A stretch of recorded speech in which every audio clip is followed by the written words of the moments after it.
I'm Tay. I'm back again with one of my childhood classics to review, The Grim Adventures of Billy and Mandy. I'm gonna try my best not to bore you guys with facts, but let me give you a rundown of this show and why I love it so much. Brief history. To call this show a classic would be an understatement. It premiered on Cartoon Network on August 24th, 2001. In the pilot episode, basically they challenge Grim to a limbo contest.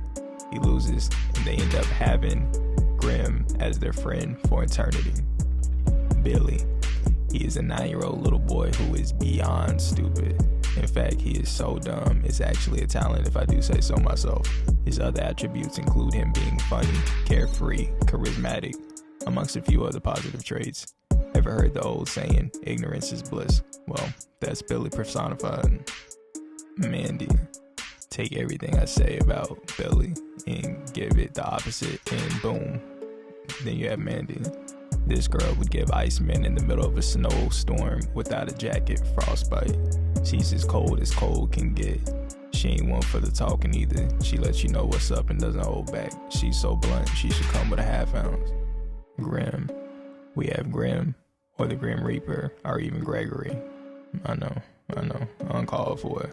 But this is death personified in the most simple terms.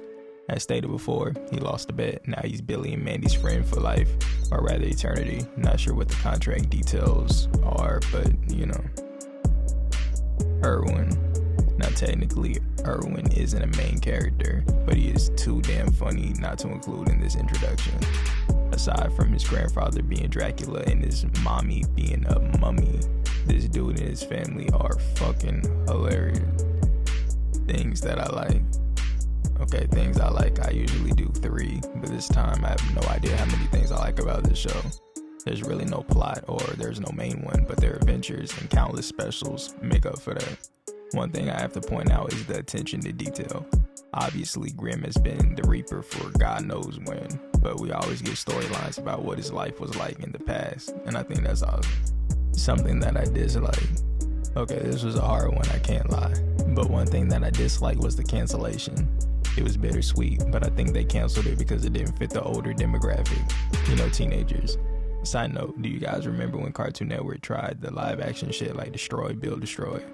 Talk about a conflict of interest. I digress though. I think it ended weirdly, but alas, I'd rather they end it while it was still good than to keep it going and end up forcibly ending it because it was trash. Rating and recommendation. My rating for this is a solid 9 out of 10. My recommendation for this is for anyone, especially if you have kids around 4 to 7. I feel like they'll love it. They just don't make cartoons like this anymore. As always, thank you for coming through. Make sure you stay safe out there in these dangerous times. Always feel free to follow me and reach out, or just leave a comment if you like.